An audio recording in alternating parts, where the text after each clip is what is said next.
गणेश जोशी जी उन्होंने साफ तौर पर कहा कि 27 विधानसभा चुनाव में उनका और उनकी पार्टी का पूरा विश्वास है कि 27 में कांग्रेस मुक्त वो उत्तराखंड से और आने वाले वक्त में पूरे के पूरे भारत से कांग्रेस मुक्त करने का उनका उद्देश्य है। ऐसा ना हो कि उनके पार्टी के और वरिष्ठ लोग उन्हीं को हटा दें उनकी विधानसभा से। पिछले चुनाव में देखा गया था कि कितने भाजपा कार्यालयों को जलाया गया था। तो वहीं ममता बनर्जी ने भी आरोप लगाए थे कि यहाँ पर जो पोलिंग बूथ है वहाँ पर वोटिंग रोकी जा रही है। भाजपा बार बार कह रही है कि वहाँ गुंडा राज था। आर्टिकल 356 उनके हाथ में है। आप बार बार कह रहे हो गुंडा राज था, गुंडा राज था। तो गुंडा राज था तो आप आंख बंद करे क्यों देख रहे थे भाई गुंडा राज? कांग्रेस में जो आपसी कलह चल रही है, जितने भी बड़े बड़े नेता हैं कहीं कुछ टिप्पणी एक दूसरे पर कर रहे हैं। अगर कहीं बात करें पीसीसी की तो कहीं ना कहीं जो प्रदेश की कांग्रेस कमेटी है वो अभी तक नहीं बनाई गई है। बंशीधर भगत जी जो प्रदेश अध्यक्ष भी रहे हैं वो कहते हैं कि अब के केवल मोदी के नाम पर आप चुनाव नहीं जीत पाओगे, ये काम नहीं हो रहे हैं। इसे बोलते हैं कलह। पिछले कुछ समय से करतार सिंह भड़ाना एक धार्मिक कार्य कर रहे हैं कि कई सारे मंगलौर वासियों को लगातार बसों में, कितनी सारी बसें जा चुकी हैं, उसमें वो खाटू श्याम जी की यात्रा करा रहे हैं। वो धार्मिक काम अपने घर में होता है या फिर ऐसा कि भाई मैं तो सब जगह करता हूँ, तो सब जगह भी नहीं हो रहा है। अगर बिल्कुल निशाना लगाकर मंगलौर विधानसभा क्षेत्र में हो रहा है, ये प्योर पॉलिटिक्स है। कहते हैं कि मैं जीतूं या हारूं रहूंगा मंगलौर में, हमेशा एक बयान उनका चलता रहता है। ये 2027 का चुनाव के बाद कीप इट इन राइटिंग, और ये तो रिकॉर्डिंग है, वो नहीं दिखाई देंगे। अभी तक एक भी बड़ा ना कोई इंटर कॉलेज और एक भी ना बड़ा अस्पताल यहाँ की जनता को मिला है। जनता ने ये बात अपने सामने रखी। सरकार भाजपा की, सांसद भाजपा के, लेकिन मुझे खुशी इस बात की है कि उन्हें भाजपा के तो सांसद से, भाजपा से कोई उम्मीद भी नहीं है। लिबरेडी का पुल टूटा हुआ है, मुख्यमंत्री जी 2 बार आ गए उस पुल पर, ठीक उस पुल पर, और दोनों बार कह गए पुल बनेगा।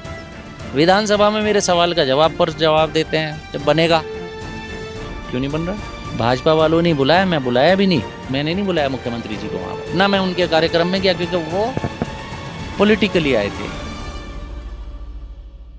नमस्कार, मैं हूं ऋषभ शर्मा और आप देख रहे हैं द न्यूज़ वाला नेटवर्क। और इस वक्त हम मौजूद हैं मंगलौर विधानसभा क्षेत्र में और हमारे साथ मौजूद हैं इस वक्त मंगलौर के वर्तमान विधायक काजी निजामुद्दीन जी। नमस्कार सर, स्वागत है आपका। सबसे पहले तो मेरा सवाल यही होगा कि अभी लगातार जो उत्तराखंड में जो राजनीतिक चहल पहल मची हुई, क्योंकि अब चुनाव भी कुछ समय बाद नज़दीक हैं। अगर हम बात करें, अभी विशेष विधानसभा सत्र आयोजित किया गया, सरकार की तरफ बुलाया गया था, तमाम विपक्ष के लोगों ने अपनी बात कही। आपने भी एक बात का जिक्र किया कि जहां सरकार महिला जो शक्ति अधिनियम बिल है उसको लेकर आने की बात कर रही, पर वहीं उत्तराखंड में महिलाएं कुपोषित हैं, इसका एक आपने बयान दिया। तो क्या संदर्भ में बयान था और आखिर क्या तात्पर्य है? भारतीय जनता पार्टी की मोदी सरकार एक विशेष सत्र लेकर आई दिल्ली में, और उसमें वो डिलिमिटेशन में के लिए अमेंडमेंट करना चाहते थे, संविधान संशोधन, लेकिन उन्होंने उसको चोला पहना दिया महिला आरक्षण का, कि महिला आरक्षण का चोला है ये। और जैसे वो बिल गिरा तो उन्होंने शोर मचाया, पूरी भाजपा तख्ती तैयार थी लेकर, और वो उनको आसाम, बंगाल, तमिलनाडु के चुनावों को प्रभावित करने के लिए उन्होंने उस काम को किया था कि जी महिला आरक्षण के विरोध में कांग्रेस पार्टी खड़ी हो गई। हमने एक बात उनसे कही कि भाई अगर महिला आरक्षण के विरोध में है तो 2023 में फिर मोदी जी ने जब खड़े होकर मेडल लिया था कि जी मैंने महिला आरक्षण विधेयक पास करा दिया, तो फिर वो क्या था? तो अगर वो महिला आरक्षण नहीं था तो आज क्या ला रहे हो? तो उस वक्त कांग्रेस पार्टी ने सर्वसम्मति से लोकसभा और विधानसभा, राज्यसभा दोनों में सर्वसम्मति से सोनिया गांधी जी, राहुल गांधी जी, मल्लिकार्जुन खड़गे जी, तीनों लोगों ने सर्वसम्मति से कांग्रेस पार्टी से ने पास कराया। अब विधानसभा में वो पूरे देश की विधानसभा में जहां भाजपा की सरकारें हैं, वो एक निंदा प्रस्ताव लेकर आए कि जी हम निंदा करते हैं इसकी कि कांग्रेस पार्टी ने महिला नारी शक्ति का अपमान किया। हमने क्लियर सरकार बताया कि भाई आप तो डिलिमिटेशन बिल लेकर आए थे, डिलिमिटेशन के खिलाफ है कांग्रेस पार्टी, ना के नारी महिला आरक्षण के। तो क्लियर कॉन्सेप्ट है। और अगर आप महिलाओं के इतने हितैषी हैं, तो उत्तराखंड के बारे में जो आंकड़े आ रहे हैं, सरकारी आंकड़े आ रहे हैं, जो आप मुझसे पूछ रहे हैं, मैं अनेक बार विधानसभा के अंदर, बल्कि वो बैड टेस्ट में आ गए थे, उसमें सुबोध उनियाल जी बैड टेस्ट में आ गए थे। तो वो महिला के अगर इतने हितैषी हैं, तो फिर उत्तराखंड की महिला कुपोषित क्यों है? 56% महिलाएं यहाँ की कुपोषित हैं। सरकार की जिम्मेदारी है, सरकार को चाहिए कि एक विशेष सत्र बुलाए और सरकार जनता की, महिलाओं की खास तौर से कुपोषण पर विचार करे। अगर महिला डॉक्टर्स अस्पतालों में नहीं होंगी, गायनेकोलॉजिस्ट, लेडी डॉक्टर नहीं होगी, तो ये बताइए कि महिलाओं के प्रसव की जो समस्या है, जो उसको कौन एड्रेस करेगा? ये जिम्मेदारी किसकी है? बच्चों के पैदा होने के समय जो हॉस्पिटल में वार्ड्स होने चाहिए, prenatal care, postnatal care, उनको अगर वो सही नहीं होंगे तो वो है महिलाओं की समस्या। महिलाओं का गर्भ के दौरान टीकाकरण, उनकी सेहत का ध्यान रखना, ये सरकार की जिम्मेदारी है। इन चीज़ों से सरकार तो बचकर भाग रही है। और एक सरकार निंदा प्रस्ताव के रूप में अगर कांग्रेस पार्टी को के साथ महिलाओं के खिलाफ, आपने आरक्षण के खिलाफ वोट किया, तो वो एक झूठा भ्रम फैला रही है।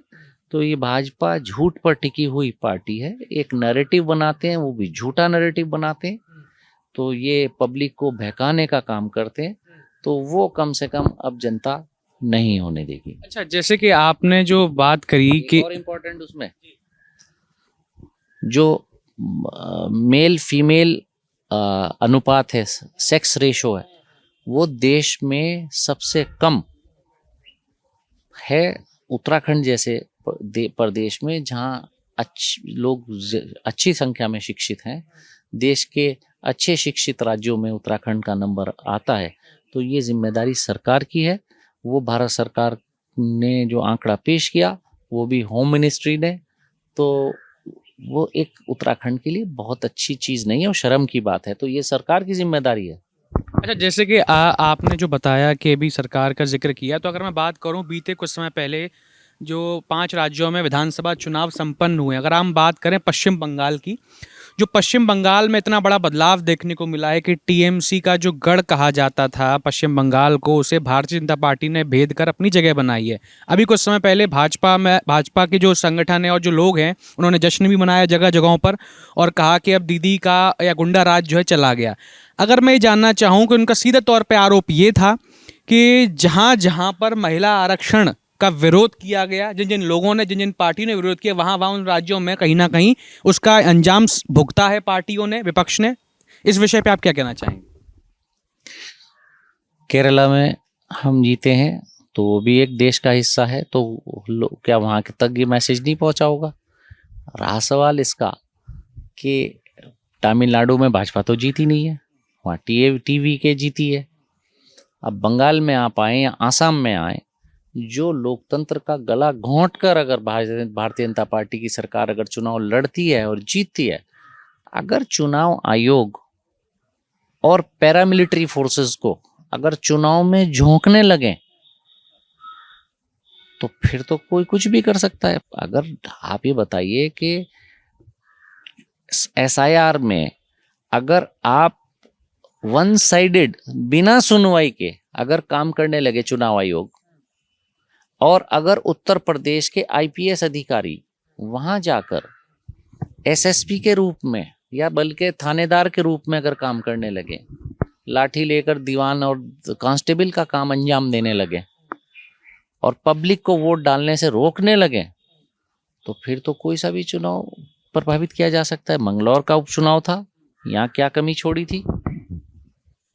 यहाँ कोई कमी नहीं छोड़ी थी बीजेपी ने। और अब ये जो हरकतें कर रही है भाजपा की सरकार, इसको जनता देख भी रही है, समझ भी रही है, और इनका सामना करने के लिए भी जनता तैयार है। लेकिन जैसा कि आपने जो जिक्र किया कि जो सीआरपीएफ वगैरह का जिक्र आपने बता रहे हैं, तो लेकिन जब भाजपा वाले ये तो लगातार उन्होंने कहा कि जो गुंडा राज चल रहा था, जैसे कि पिछले चुनाव में देखा गया था कि कितने भाजपा कार्यालयों को जलाया गया था, कितने भाजपा के जो उम्मीदवार थे उनको मारपीट की गई थी, लेकिन इस बार ये सब कहीं कुछ देखने को नहीं मिला होगा। वहीं ममता बनर्जी ने भी आरोप लगाए थे कि यहाँ पर जो पोलिंग बूथ है वहाँ पर वोटिंग रोकी जा रही है, पर भाजपा ने इसे निराधार बताया कि जब हम जीतते हैं चुनाव तब ईवीएम में दिक्कत आने लगती है, तब वहाँ वोटिंग रुकने लगती है, और जब वो लोग जीतते हैं तब ना ईवीएम में दिक्कत होती है ना वोटिंग रुकती है।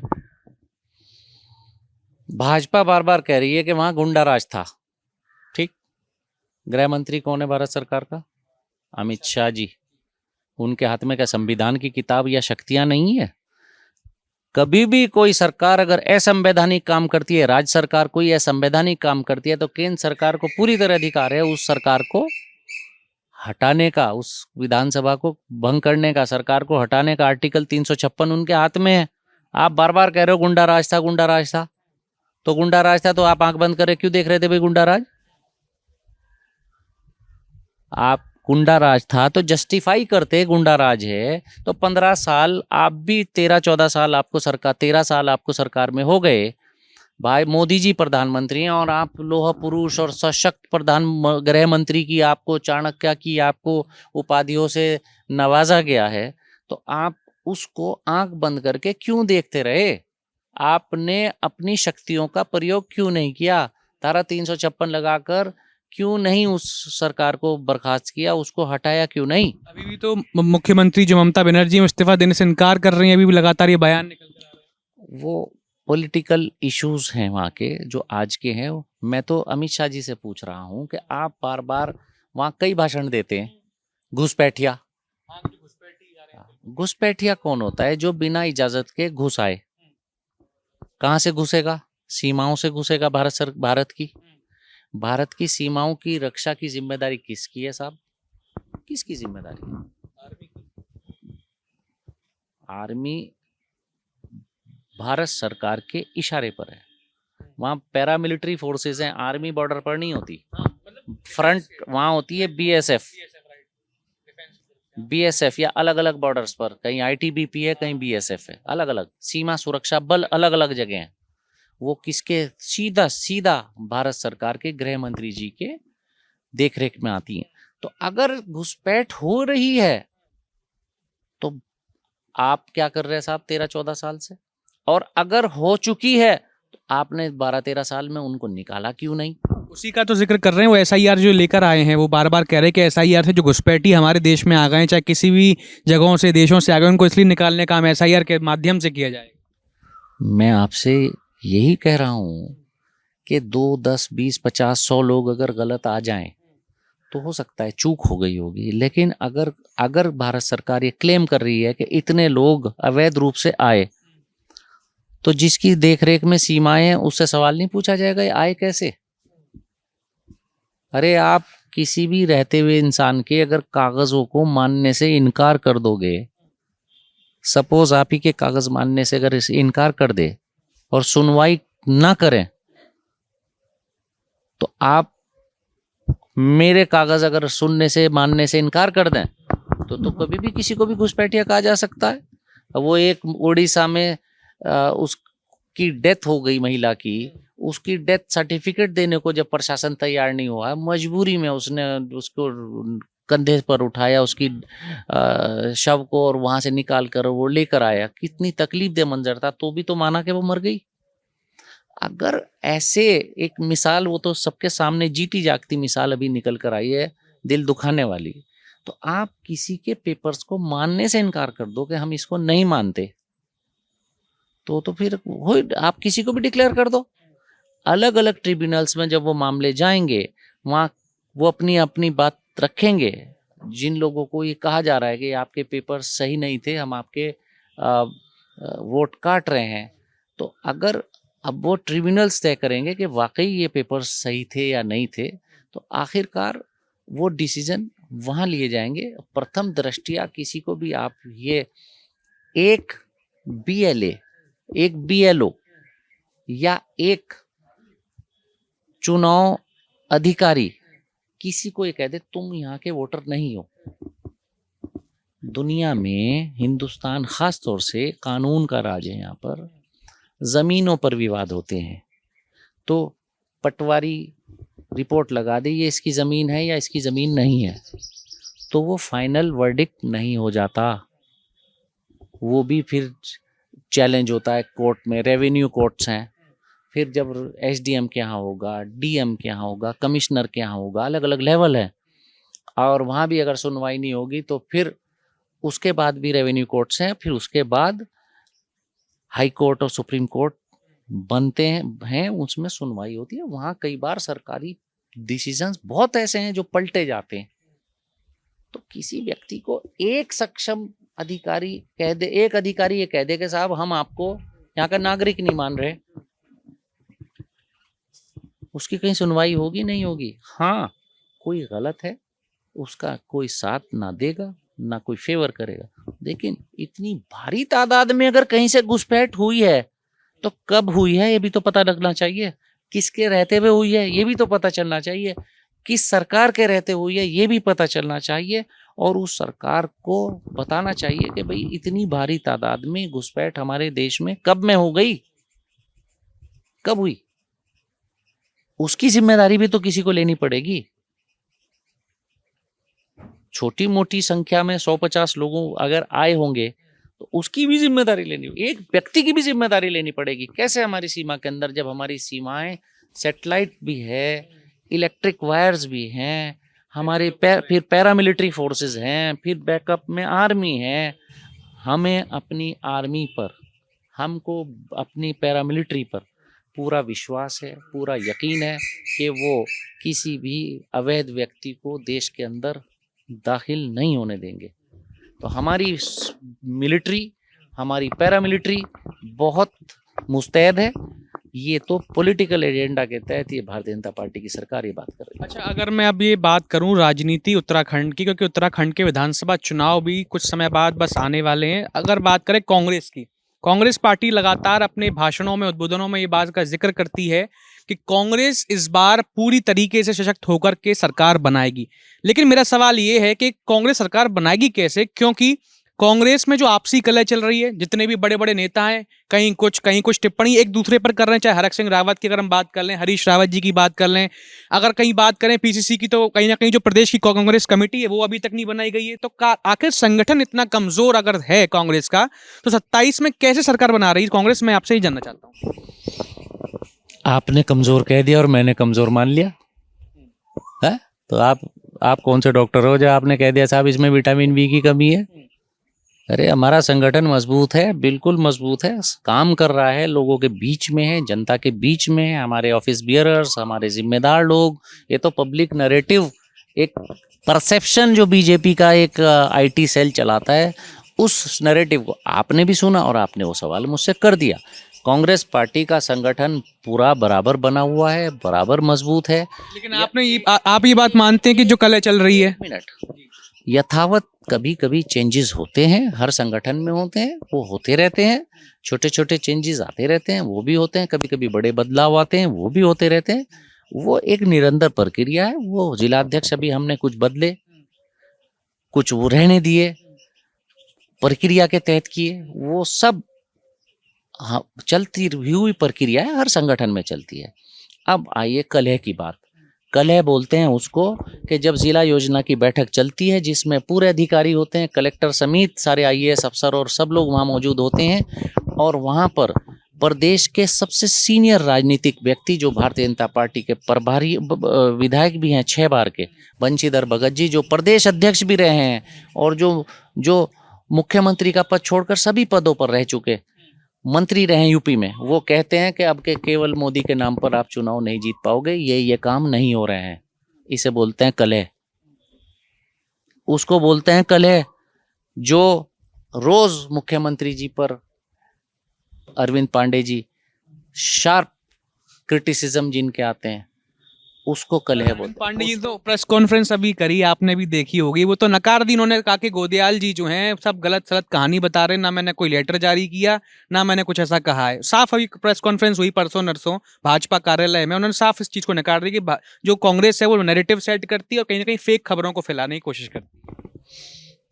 उस पीसी को हम मान लेते हैं, लेकिन उस पीसी से पहले 3-4 साल की पीसी जो आप ही लोगों के माध्यम से हमारे पास आई है, आग्रह है मेरा बीजेपी से भी सरकार से भी और पांडे जी से भी, पहले जो वो प्रेस कॉन्फ्रेंसेस जिनके माध्यम से मुझ तक, जनता तक ये बातें पहुंची हैं कि वो सरकार के और उनके बीच में कलह है, तो कम से कम उन वीडियोस को तो हटवा दो।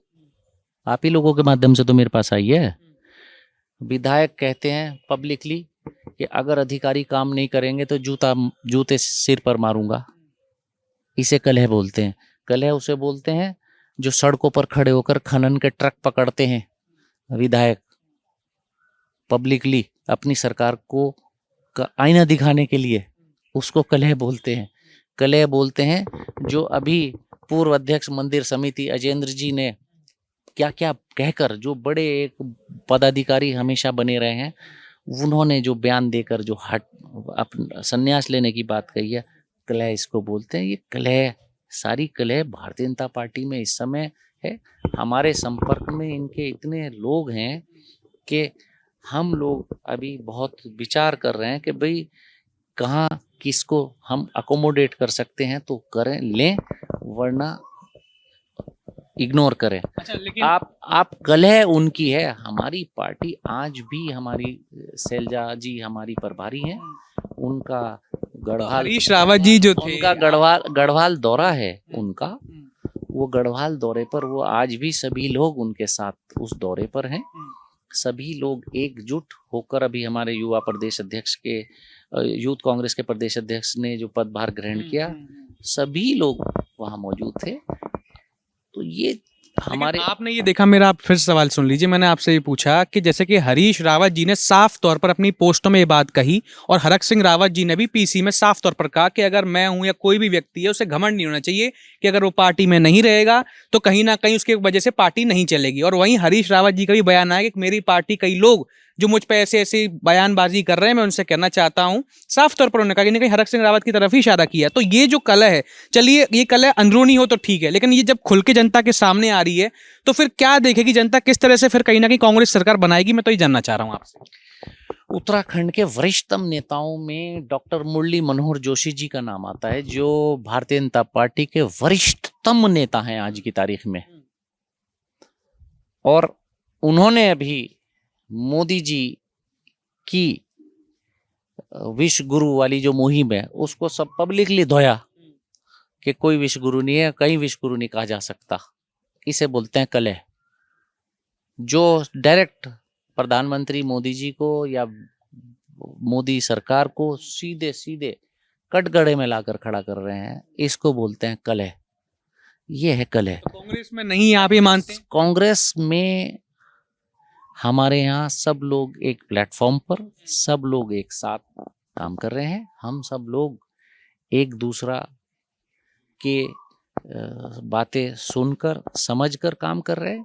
रहा सवाल कि आप बार बार जो हरीश रावत जी और हरक सिंह रावत जी का कह रहे हैं, तो वो पब्लिक डोमेन में जो भी बात आई, हरीश रावत जी हमारे पार्टी के ही नहीं, उत्तराखंड के बहुत सम्मानित सबसे सीनियर नेता हैं। और आप उनकी वरिष्ठता को कौन चैलेंज कर सकता है? वो पूरे उत्तराखंड में सबसे एक्सेप्टेबल नेता है। आप इससे बड़ी एक्सेप्टेबिलिटी और क्या होगी कि वो अल्मोड़ा से रहने वाले अल्मोड़ा के हैं, रहते देहरादून में हैं, और चुनाव हरिद्वार में अपनी बेटी को लड़ाते हैं और जिता लेते हैं। इससे बड़ी उत्तराखंड में और एक्सेप्टेबिलिटी और क्या चाहिए? हम सब मिलकर उनका चुनाव लड़ाते हैं। क्या चैलेंज कर सकते हो आप उनको? वो वरिष्ठतम नेता हैं हमारे। और हम सब लोग, हरीश रावत जी, हरक सिंह जी, सभी लोग आज की तारीख में जो बीजेपी की कमियां हैं, जनता के बीच में उनको लेकर जा रहे हैं। और जनता के बीच में ले जाने का, हरीश रावत जी का एक भी स्टेटमेंट मुझे ऐसा बता दीजिए जो बीजेपी की क्रिटिसिज्म के लिए ना हो। डॉक्टर हरक सिंह रावत जी का एक भी स्टेटमेंट मुझे ऐसा बता दीजिए जिसमें वो कांग्रेस की बात और बीजेपी का क्रिटिसिज्म ना करते हुए पाए जाएं। तो जो जनता की कमियां हैं वो पब्लिक डोमेन में हम लोग ले जा रहे हैं, और इस वक्त भारतीय जनता पार्टी के खिलाफ एक बड़ा माहौल पूरे प्रदेश में बना हुआ है, और आने वाला वक्त बीजेपी मुक्त उत्तराखंड ये सरकार, जनता उत्तराखंड की करने जा रही है। अच्छा, जैसे कि आपने कहा कि बीजेपी मुक्त करने की बात करी, वहीं जो मसूरी से विधायक हैं और साथ में अभी कैबिनेट मंत्री, कृषि मंत्री भी हैं, गणेश जोशी जी, उन्होंने साफ तौर पर कहा कि 27 विधानसभा चुनाव में उनका और उनकी पार्टी का पूरा विश्वास है कि 27 में कांग्रेस मुक्त वो उत्तराखंड से, और आने वाले वक्त में पूरे के पूरे भारत से कांग्रेस मुक्त करने का उनका उद्देश्य है। ये बात आपने भी कहा, उन्होंने भी। मेरे कौन किसको मुक्त करेगा, सवाल ये हो जाएगा ना। मेरे व्यक्तिगत, हम लोग कई योजना से विधानसभा में हम साथ हैं, व्यक्तिगत रूप से मैं उनका बड़ा आदर करता हूं। ऐसा ना हो कि उनके पार्टी के और वरिष्ठ लोग उन्हीं को हटा दें उनकी विधानसभा से। और मैं नहीं कह रहा हूं, मैं भी आप जैसे लोगों की रिपोर्ट के माध्यम से ही सुनकर कह रहा हूं। उन्होंने, उनके दूसरे नेता ने क्लेम किया है कि ये ऐसा नहीं है, इन्हीं की विधानसभा है। तो अभी कांग्रेस के बारे में विचार करना उनकी जिम्मेदारी है। सही बात है, क्योंकि कांग्रेस से उनको एक डर है पूरी भाजपा को, तो डर जिसका होता है उसी से के बारे में बोलता है। तो अपनी व्यक्तिगत सीट का भी ध्यान रखें। उनकी व्यक्तिगत सीट पर भी उन्हीं की पार्टी में काफी लोगों की निगाह लगी हुई है। खुद की सीट बचाना भी जरूरी है। मैं तो एक सलाह दे सकता हूँ। चलिए, अगला सवाल मैं जो लेता हूं, अगर हम बात करें मंगलौर विधानसभा क्षेत्र की, मंगलौर विधानसभा क्षेत्र में आप विधायक हैं अभी वर्तमान में, और अगर हम बात करें भाजपा से, तो भाजपा से करतार सिंह भड़ाना कुछ वोटों से रह गए थे पिछली बार जब चुनाव हुआ था, उपचुनाव में, और इस बार भी वो काफ़ी हद तक जो है प्रयास कर रहे हैं। और वहीं तीसरी तरफ जो है आरएलडी की तरफ से भी अपनी पार्टी की कहीं ना कहीं अभी एक जनसभा करी, जयंत चौधरी जी भी आए थे, कैबिनेट मंत्री जो हैं, उन्होंने चौधरी चरण सिंह जी का मूर्ति का अनावरण किया और आरएलडी की जनसभा को शुरुआत करी। तो किस तरह से देखते हैं कि मंगलौर विधानसभा क्षेत्र में अभी तक जो समीकरण था वो ये था, कांग्रेस वर्सेज भाजपा कहीं ना कहीं देखा जाता था, बसपा का भी थोड़ा बहुत रहा, लेकिन अब आरएलडी भी कहीं ना कहीं बीच में आ गई। तो किस तरह से देखेंगे, कितना या कठिन रहेगा कांग्रेस को टक्कर दे पाने, या इससे कहीं ना कहीं किसके वोट कटेंगे, भाजपा के या कांग्रेस? हम कांग्रेस पार्टी चुनाव लड़ेगी, मजबूती के साथ लड़ेगी। सामने कौन लड़ेगा इस बात के कोई मायने नहीं है। हम इस बात की चिंता मुझे करने की जरूरत नहीं है, ये चिंता तो बीजेपी को करने की जरूरत है कि बीजेपी मोदी जी की कैबिनेट में अमित शाह जी के साथ जयंत चौधरी जी यूनियन मिनिस्टर हैं, भारत सरकार के मंत्री हैं। वो भारत सरकार की जय कर रहे हैं, मोदी जी की जय कर रहे हैं, भाजपा की जय कर रहे हैं। और उत्तर प्रदेश में पुरकाजी के जो विधायक हैं अनिल जी, वो योगी सरकार में मंत्री हैं, जो कि आरएलडी के हैं, जयंत चौधरी जी की पार्टी के हैं। दोनों गठबंधन, यूपी और केंद्र में दोनों गठबंधन में हैं। कोई बताने की बात नहीं कि बीजेपी और जयंत चौधरी जी की पार्टी आरएलडी एक प्लेटफॉर्म पर है। तो जो भी आरएलडी का नाम लेते हैं उत्तराखंड में, मंगलौर में, तो सोच समझ कर लें, जयंत चौधरी जी का नाम लेना भी ऐसा ही है जैसा मोदी जी का नाम लेना। आरएलडी भी ऐसी है जैसे भारतीय जनता पार्टी। जैसे कि उबैदुर रहमान जो हैं वो आरएलडी से उम्मीदवारी कर रहे हैं। ये तो जो भी आरएलडी से चुनाव लड़ने की सोच बनाते हैं, तो उन्हें तय करना है कि बीजेपी और आरएलडी में क्या अंतर है। कोई अंतर है जब दोनों साथी हैं? और रहा सवाल, ये तो उनकी हेडेक है, उनके सिर का दर्द है कि उनको समझना पड़ेगा कि उनका प्रत्याशी कौन होगा, वो गठबंधन में लड़ेंगे या नहीं लड़ेंगे। और डिवाइडेड हाउस है उनका, डिवाइडेड हाउस कमजोरी में होता है। बीजेपी इस समय चुनाव लड़ने में कमजोर अपने आप को यहाँ महसूस कर रही है। और रहा सवाल, यहाँ की जनता देख रही है कि कहाँ का प्रत्याशी कहाँ आकर लड़े, ये कोई व्यवहारिक बात है ही नहीं। पिताजी यहाँ लड़ेंगे, बेटा वहाँ एमएलए हैं, जो ये सभी व्यवहारिक चीज़ों को लोग समझते हैं। कोई एमएलए लड़ना या एमएलए बनना इशू नहीं होता, लोगों के बीच रहना एक इशू होता है। उस इशू से वो बहुत दूर हैं, तो मैं नहीं मानता कि ये कोई एक बहुत पॉलिटिकल इशू है। अब ये अपनी आ, जो उनके गठबंधन की सवाल है वो आप मुझसे ना करके बल्कि उनसे करिए कि भाई आप लड़ोगे, आप तय करो। अच्छा, जैसे कि आपने, मैं एक आपका इंटरव्यू भी देख रहा था कहीं पब्लिक प्लेटफॉर्म पे, आपने एक बात कही थी कि जब आपसे पूछा गया कि करतार सिंह बढ़ाना जो हैं वो जख्मी होकर गए थे, किसी ने सवाल पूछा आपसे, तो आपने ये कहा था कि जख्मी वो नहीं हुए, जख्मी यहाँ की जनता है। तो मैं इस पर सवाल जानना चाहता हूँ कि अभी वो देख रहा हूँ पिछले कुछ समय से करतार सिंह बढ़ाना एक धार्मिक कार्य कर रहे हैं कि कई सारे मंगलौर वासियों को लगातार बसों में, कितनी सारी बसें जा चुकी हैं, उसमें वो खाटू श्याम जी की यात्रा करा रहे हैं। तो आप इस धर्म के काम को किस तरह से देखते हैं? क्या ये काम सही है या गलत है? क्योंकि कांग्रेस के लोग तो लगातार ही कहते हैं अरे ये तो सिर्फ अपने वोट बैंक के लिए कर रहे हैं या फिर अपने कहीं अपने फायदे के लिए किए जा रहा है, लेकिन उनकी तरफ से भाजपा वाले बयान देते हैं कि नहीं, तो धर्म की बात है और धार्मिक कार्य, इसमें काय का वोट बैंक क्या चीज है। तो आपके हिसाब से मैं जानना चाहता हूँ कि क्या ये जो काम कर रहे हैं तो क्या सही है या गलत है जनता के? आप ये नाजुक सवाल मुझसे ना पूछे, अच्छा है। एक बात बताइए कि धर्म का काम कर रहे हैं तो धर्म का काम करने के लिए आदमी धर्म अपने घर से शुरू करता है, अपने गांव, अपने मोहल्ले से शुरू करेगा, अपनी बस्ती, अपने ज़िले से शुरू करेगा, अपने प्रदेश से शुरू करेगा या तीसरे प्रदेश में आकर करेगा। वो ही बसें हैं जो वो यहाँ से भेज रहे हैं, जो बताया जा रहा है वो अपने घर से भी भेज रहे हैं क्या, अपने जहाँ रहते हैं वहाँ से भी भेज रहे हैं क्या? ये प्योर पॉलिटिक्स है। और कभी पहले भेजी हो तो अब भेजेंगे, अब धार्मिक काम पहले किया हो तो अब करेंगे।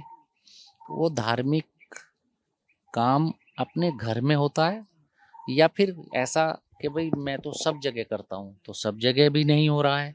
अगर बिल्कुल निशाना लगाकर मंगलौर विधानसभा क्षेत्र में हो रहा है तो अब वो उसको क्या कहते हैं, मैं तो कहते हैं कि मैं जीतूं या हारूं, रहूंगा मंगलौर में, हमेशा एक बयान उनका चलता रहता है ये। और वहीं अगर बात करें स्वामी यतीश्वरन, जब उनके कार्यक्रम में आए थे तो उन्होंने भी कहा था कि कई, उन्होंने आने के बाद उन्होंने चुनाव में नॉमिनेशन फाइल किया 2007 में, पूछ लेना किया था या नहीं किया था। फिर नॉमिनेशन फाइल किया, नॉमिनेशन फाइल करने के बाद नॉमिनेशन विड्रॉ करके फिर चले गए 2007 में। और 2007 में जाने के बाद फिर उनको मंगलौर एक जगह है देश के कोने में कहीं, तो उनको याद आया और 2016 में उन्होंने अपने किसी रिश्तेदार को भेजा।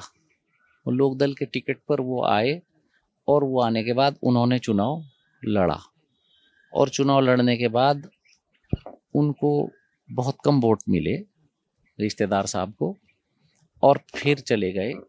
फिर पलट कर आए 2024 में, पता चला कि फिर मंगलौर एक जगह है कोई, फिर इनको सपने में आया कि मंगलौर का विकास करना है, कुछ उधार है मंगलौर का।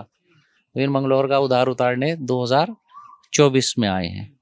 2024 में आने के बाद अब क्योंकि सरकार ने, पुलिस ने, प्रशासन, चुनाव आयोग और सारी भाजपा का नेता अब अपने गनर और बंदूक लेकर उस टाइम जोर जबरदस्ती करके पोलिंग स्टेशनों के अंदर घुस गया, तो वो मार्जिन कम हो गया। तो अब उनको एक आस है, एक उम्मीद है कि वो मार्जिन शायद पूरा हो सकता है, तो वो उस आस पर यहाँ लगे हुए हैं। ये मैं आपको कोई जो बोल रहा हूँ ये कोई चीज़ ख़त्म होने वाली तो नहीं है, ये गायब भी नहीं होगी, पब्लिक डोमेन में रहेगी। आप इसको सेव करके रखिएगा। 2027 का चुनाव के बाद, कीप इट इन राइटिंग, और ये तो रिकॉर्डिंग है, वो नहीं दिखाई देंगे, मंगलौर के इर्द गिर्द भी दिखाई नहीं देंगे। ये जो उनकी स्टेटमेंट है कि जीतूं या हारूं, रहूंगा मंगलौर में, तो ये आप इसको नकारते हैं ये वाली? मेरे भाई खतौली से ये चुनाव लड़े, खतौली के विधायक रहे, इनकी खतौली में कितनी प्रेजेंस है पूछ लीजिए। ये मध्य प्रदेश में वो लोकसभा लड़े, ये दौसा से सचिन पायलट जी के सामने चुनाव लड़े, ये हरियाणा में अलग अलग जगहों से चुनाव लड़े। खतौली में इनकी कितनी प्रेजेंस है, जहां की जनता ने इनको मान सम्मान देकर जिताकर भी भेजा। अगर वहां पर इनकी प्रेजेंस नहीं है, मंगलौर में एक इनको छोटी सी वो मार्जिन कम है, 422 वोट्स का मार्जिन है, तो उससे इनको एक आस जागी हुई है कि उस आस से मैं चुनाव लड़ सकता हूं, तो उस आस पर ये मेहनत कर रहे हैं। और ये आस जो है उनकी, उनको यहाँ खुद तो कहीं दिखते ही नहीं है। आप एक बात बताइए, उनके साधन संपन्न होने में तो कोई कमी नहीं है, उसको तो मैं चैलेंज नहीं करता, साधन संपन्न है तो अपने साधनों को वो लगा रहे हैं। अच्छी बात है कि किसी के काम आ रहा है, मैं उसको एक जगह अप्रिशिएट भी करता हूँ। एटलीस्ट चलो कोई तीर्थाटन के काम में उनके साधन प्रयोग हो रहे हैं, करे। अच्छा, जैसे कि आपने बात करी प्रेजेंस को लेकर के, तो प्रेजेंस को लेकर एक सवाल मेरे दिमाग में और आया। मैं कई जगह मंगलौर में ग्राउंड रिपोर्ट्स कर रहा था, जैसे कि मैंने टिकोला में करी, मंडावली गांव में भी करी। तो मंडावली गांव में जब मैं गया तो मैंने लोगों से बातचीत करी कि मैंने कहा विधायक जी आपके आते हैं, विधायक जी कैसा क्या काम कर रहे हैं। तो उन्होंने कहा कि हमने विधायक जी को देखा ही नहीं है। क्यों? क्योंकि हमारे विधायक जी हमारे क्षेत्र में नहीं रहते, क्योंकि कभी उन्हें राजस्थान का प्रभारी बना दिया, कभी उन्हें कहीं का प्रभारी बना दिया, तो पूरे देश भर में घूमते रहते हैं कहीं ना कहीं। जैसे कि मैं अगर देखूं तो अभी भी आपके देख रहा था केसी वेणुगोपाल जी के साथ में मीटिंग थी, आप टिकटों की शायद फाइनलिंग वगैरह कर रहे थे, कभी आप बेंगलोर में थे। तो कई बार ये सुनने को मिलता जनता के बीच में, और कई जगहों पर मैंने मोहम्मदपुर जट में भी ग्राउंड रिपोर्ट करी थी, टिकोला में कई लोगों ने कहा कि हम विधायक जी देखते ही नहीं है, क्योंकि विधायक जी तब देखेंगे जब वो क्षेत्र में रहेंगे। ज्यादातर वो कहीं ना कहीं प्रभारी बने हुए हैं, तो प्रभार संभालते रहते हैं बाहर जाके। क्या ये वास्तव में सच है? एक राजनीतिक लोगों का एक तरीका है, सुबह को उनसे जो लोग मिलने आते हैं उनके फेसबुक पर फोटो डाले जाते हैं। ये लोग मेरे आवास पर आज मुझसे मिलने आए, देखते हैं आप मेरे पास कितनी देर से बैठे थे? कम से कम आप मेरे पास आधा पौना घंटा तो आप बैठे, 2-4 लोग तो मिले आपको भी। मैंने किसका फोटो खींचा? मैंने किसी का फोटो खींचा? मैं वो फोटो, कोई मेरे पास किस परिस्थिति में आया है, अगर वो अपने फेसबुक पर डालना चाहे उसका स्वागत है, डाल दे। मैं नहीं डालता कि ये व्यक्ति मेरे घर पर मुझसे मिलने आए। मैं शादियों में, मरने जीने में, सामाजिक राजनीतिक परिस्थितियों में जब मैं अपनी विधानसभा सर्किल में होता हूँ तो मुझको कहीं फेसबुक पर डालने की ज़रूरत नहीं महसूस होती कि मुझे इसको अपनी फेसबुक पर डालना चाहिए कि मैं यहाँ मौजूद हूँ, यहाँ गया, यहाँ गया, यहाँ गया। हाँ, तो लेकिन बताएगी, आप ये तो मानते हैं कि जनता ग्राउंड रिपोर्ट करेगी तो वो बताती है? उसमें 33% 35% पर हार जीत होती है। 40 तो बहुत बड़ा मार्जिन होता है, 40%। अगर किसी को 40% वोट मिलते हैं तो 60 क्या होते हैं? 60 क्या होते हैं? उस 60% उसके साथ माफिक हैं या मुखालिफ हैं? हर प्रकार का इंसान इस दुनिया में है, अपना भी है, अपनी नीतियों को समझने मानने वाला भी है, अपनी नीतियों को मानने वाला नहीं भी है।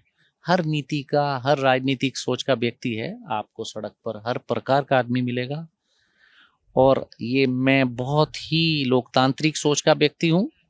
लोग इसको, अपनी आलोचना को नाराजगी के रूप में लेते हैं, मैं अपनी आलोचना को मैं पॉजिटिव तरीके से लेता हूँ। तो अगर किसी ने कोई बात कही तो उसने महसूस की होगी, लेकिन सामान्य रूप से जो लोग शादी ब्याह मरना जीना ये आमतौर से होता है, लोगों के कामों के एड्रेस करना होता है।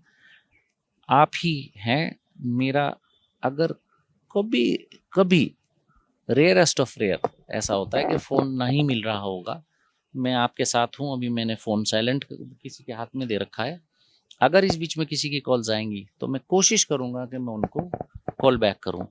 संपर्क में बने रहते हैं। अगर ऐसे संपर्क से हट चुके होते तो ऐसे ये जो प्रशासन ने लाठी डंडे चलाए हैं ना, और ये हठधर्मी भाजपा की थी, उसमें खड़ा नहीं हो सकता था अगर आदमी जनता से दूर होता। लेकिन आप ये बात मानते तो हैं कि आप ज्यादातर बाहर रहते हैं, मेरा ये सवाल है, क्योंकि कहीं ना कहीं जनता ने ये महसूस किया है, बार बार उन्होंने कहा कि, और आपके कई लोगों ने जो आपके कोर वोटर हैं उनने भी जिक्र किया कि मैं बिल्कुल काजी जी को वोट देता हूं, लेकिन हाँ मेरी उनसे बस एक शिकायत है कि जब उनके आप किसी चीज के लिए जाते हैं तो कई बार फोन नहीं उठाते और कई बार वो मिलते नहीं, कहीं कहीं कहीं कहीं ना कहीं रहेंगे, कभी कहीं राजस्थान, कभी दिल्ली, कभी कहीं। आप अपनी शब्दावली में थोड़ा ज्यादातर शब्द को अगर हटाएंगे तो थोड़ा सही होगा। मैं बाहर जाता हूँ, मैं बाहर जाता, जब तक पार्टी मुझसे काम लेगी मैं जाता रहूंगा। वो भी मेरा काम नहीं है, वो भी जनता का ही काम है, पब्लिक का काम है, पार्टी का काम है। पार्टी अगर सही समझती है, कोई मेरे में कोई उन्हें लगता है कि भाई मैं इस आपके क्षेत्र की जनता है, तो आप पूरी अपनी कह लीजिए या कह ले, अभी पहले आप कह लीजिए। अब ये इस आदत को थोड़ा सा सुधारिए, या तो अपनी कहिए या कहने दीजिए। सवाल आपका पूरा हो गया तो फिर मैं जवाब दूंगा। क्या होता है कि अगर मुझको कोई काम के लिए भेजा जाता है, मैं मना कर दूं, कोई भी नहीं जाएगा ना, ऐसे तो कोई भी नहीं जाएगा। राजनीतिक लोगों को तो भेजा जाएगा। मैं वहां क्या कर रहा हूं? मैं किसी भी जगह अगर पार्टी मुझे भेज रही है, मैं भी तो पार्टी के लिए ही खड़ा हूं, पार्टी के लिए ही लड़ रहा हूं।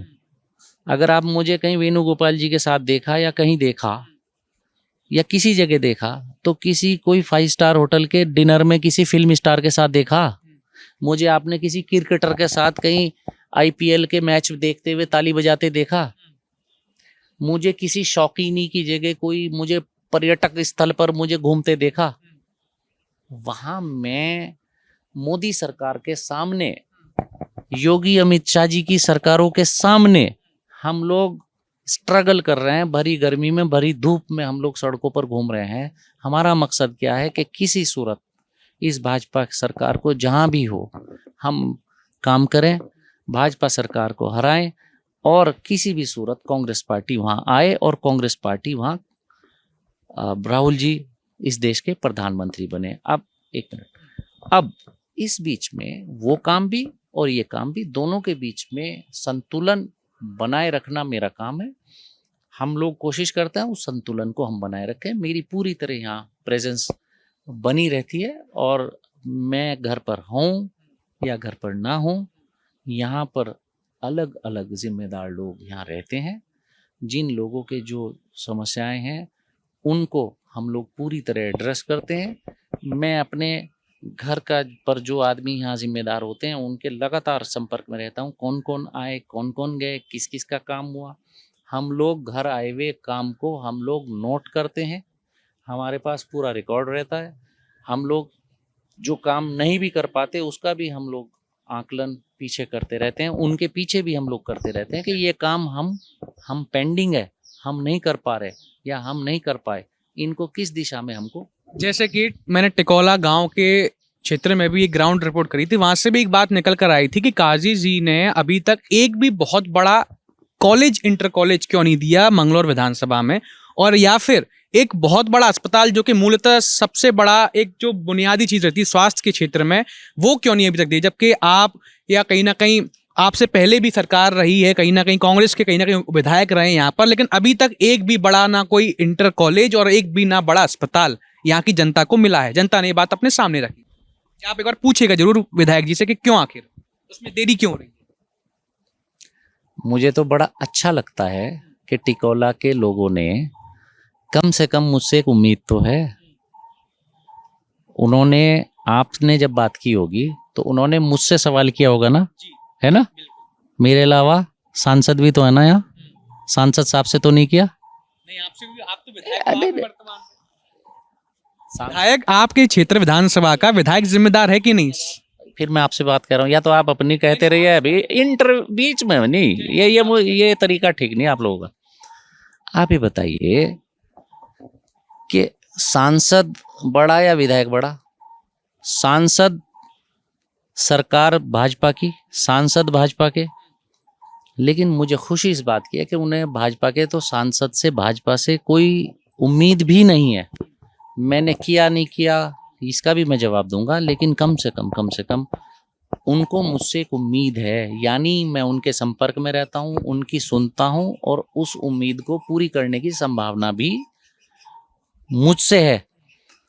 रहा सवाल इसका कि देखिए, मंगलौर और मंगलौर के इर्द गिर्द के स्कूल्स हैं, जितने स्कूल्स हैं, हर स्कूल, जिस दिन से मैं विधायक बना हूँगा, ज़्यादातर गांवों के स्कूल्स, हर स्कूल कोई ना कोई किसी ना किसी लेवल से चाहे 1 इंच अपग्रेड हुआ हो, लेकिन अपग्रेड जरूर हुआ है, अपग्रेड जरूर हुआ है।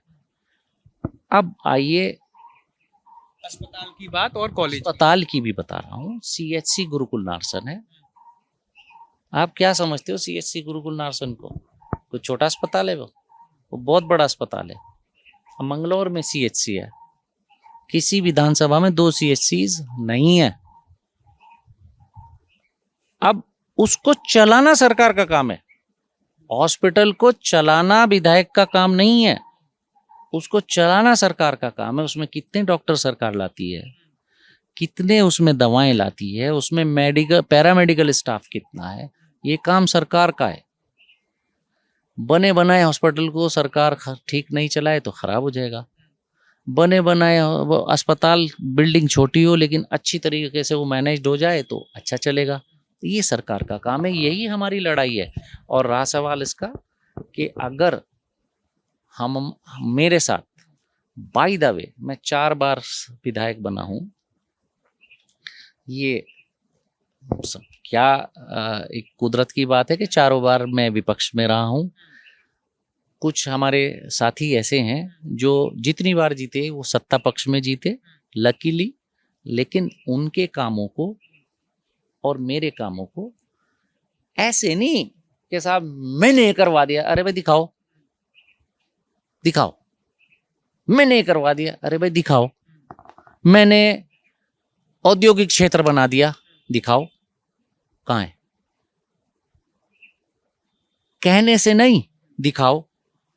मैं विधायक रहा झबरेड़ा तक, वो इस विधानसभा में आता था, कोटवाल आलमपुर इंडस्ट्रियल एरिया आपको दिखता है झबरेड़ा रोड पर?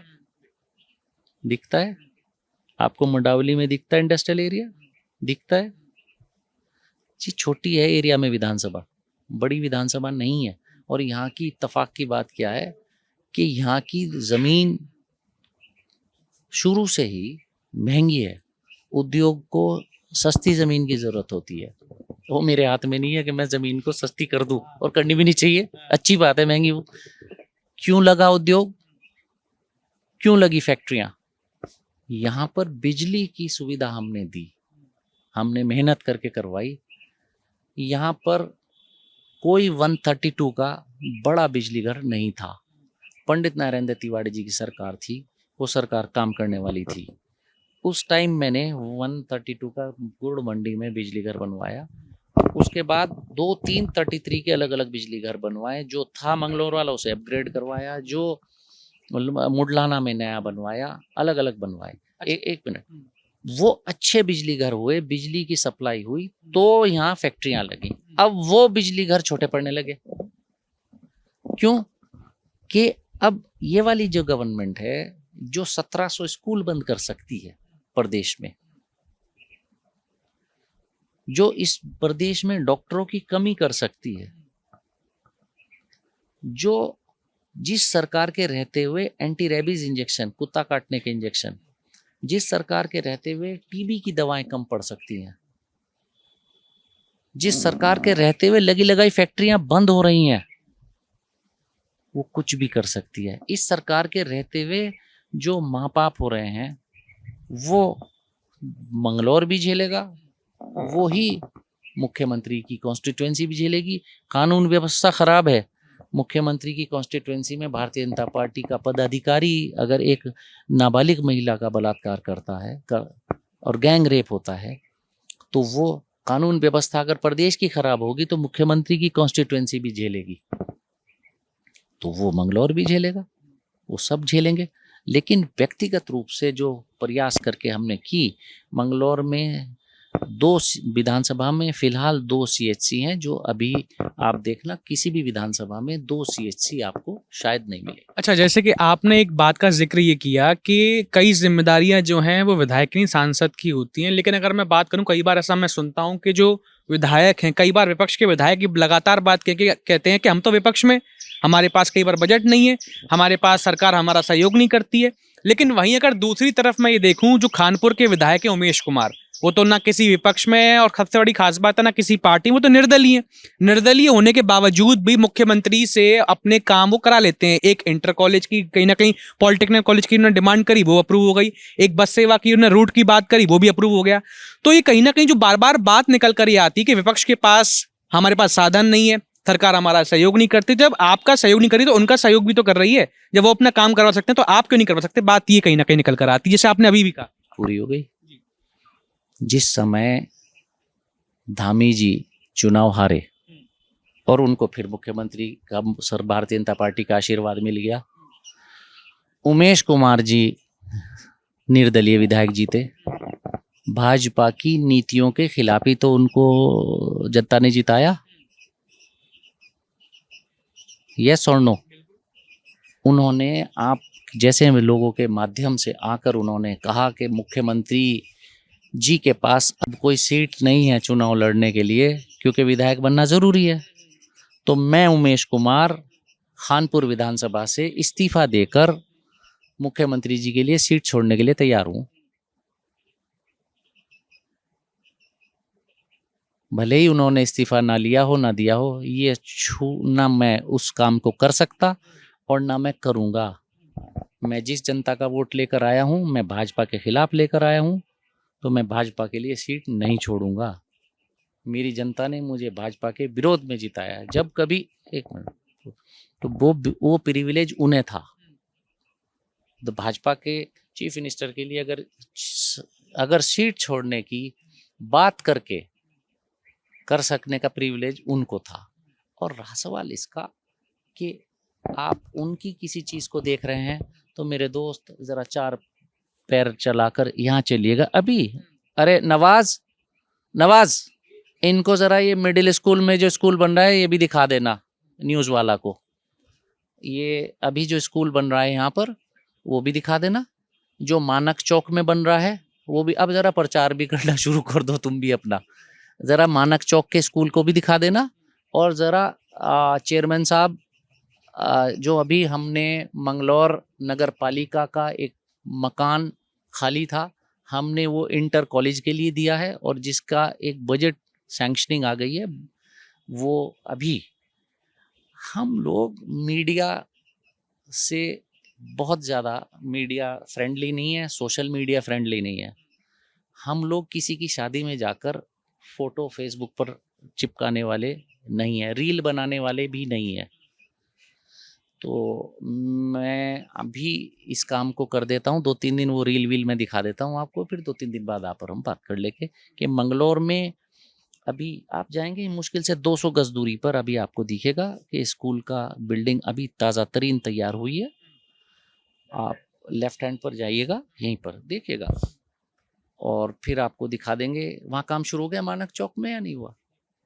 सैंक्शनड है, सारी चीज़ सैंक्शनड है, नगर पालिका ने जमीन दे दी है, सारा चीज देख लीजिएगा। जब आप पहले देखिया कीजिए, देखे बिना आप बोलेंगे। मैंने ग्राउंड रिपोर्ट, आपको पता है मैं करता हूँ हर जगह, पूरे मंगलौर में ग्राउंड रिपोर्ट कर, जनता ही बात कर रही है। ग्राउंड रिपोर्ट कर लीजिएगा, इसकी भी कर लूंगा मैं, आपने कहा इसकी भी करनी है। दिखाया ना, अभी आप करिएगा।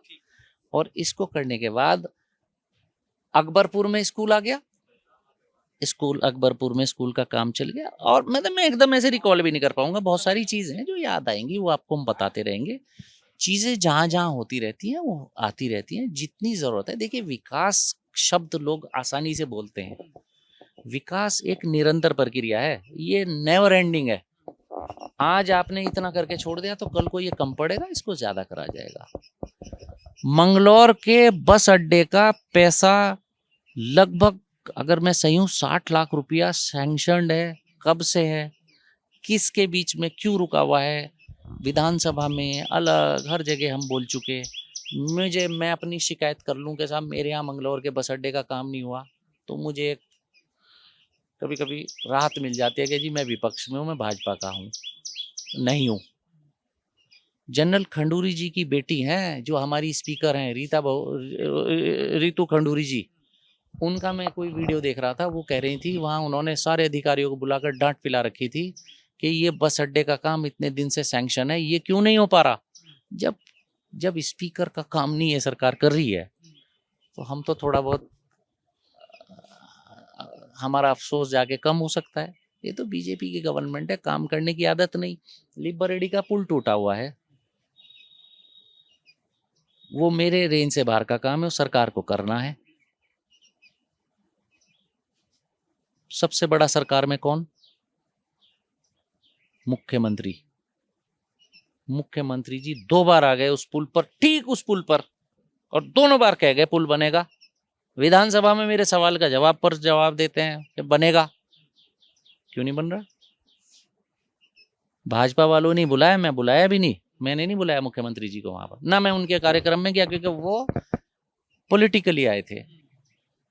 अब वो अगर वहां कहकर जाते हैं कि पुल बनेगा, मुख्यमंत्री जी के कहने के बाद भी नहीं बनेगा, तो इससे तो सरकार की आप सोच का अंदाजा कर लीजिए। अच्छा, अगर मैं अंतिम सवाल अब जो पूछूं वो ये रहेगा कि जैसे कि टिकट बंटवारे को लेकर आपने सुना होगा, उमेश कुमार जी ने विधानसभा सत्र के बाहर एक जिक्र किया कि इस बार मैं देखूंगा कि कहाँ, चाहे कांग्रेस हो भाजपा हो, कहाँ से क्या टिकट बटेंगे। अगर मैं आपकी बात कर लूं, अभी आप केसी वेणुगोपाल जी के संग लगातार निरंतर मीटिंगें कर रहे हैं, तो टिकट वितरण की प्रक्रिया भी उनके हाथ में रहती, कहाँ से क्या टिकट रहेगा। तो आपको क्या लगता है कि उमेश कुमार जी जो हैं कांग्रेस के टिकटों में भी हस्तक्षेप करेंगे? क्योंकि उन्होंने खुले मंच पर ये बात कही है कि कांग्रेस से किसको क्या टिकट रहेगा वो भी मैं देखूंगा, और भाजपा से कैसे रहेगा वो भी मैं देखूंगा। अब जितने हरिद्वार जेल हैं उन सब में मेरा हस्तक्षेप रहेगा। तो आप इसे क्या सही मानते हैं?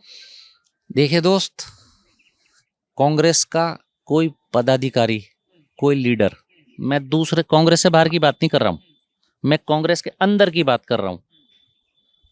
कांग्रेस के अंदर के पदाधिकारी सुझाव दे सकते हैं कि मैं इस सीट से इसको सुझाव दे रहा हूं।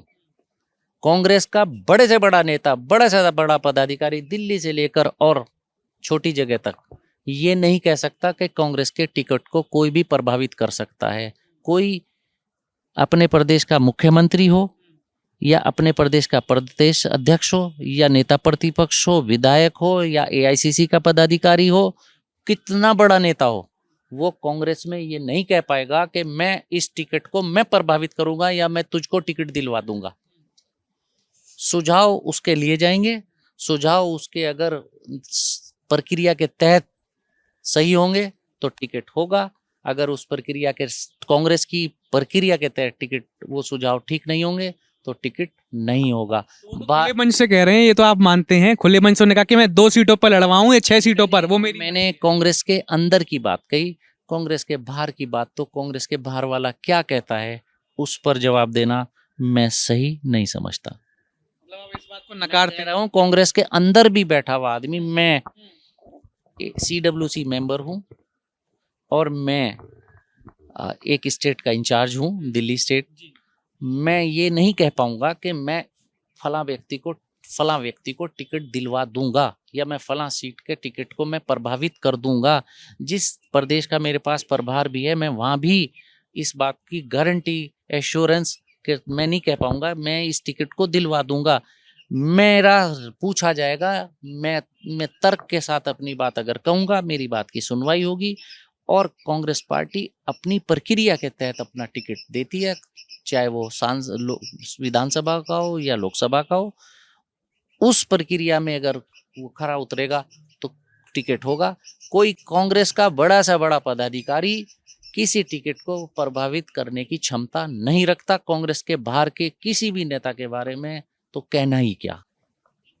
ठीक है जी, तो ये थे हमारे साथ मंगलौर विधायक काजी निजामुद्दीन, जिन्होंने अपनी बात बड़ी बेबाकी से रखी कि क्या किस सवालों पे क्या उनकी राय है विधानसभा क्षेत्र को लेकर के, प्रदेश को लेकर के, और जो वर्तमान में जो विधानसभा चुनाव अभी बीते हैं उसके बाद आने वाले विधानसभा चुनाव में भी उनकी क्या किस तरह से भूमिका रहेगी, उस सभी विषयों पर हमने उनसे बात करी।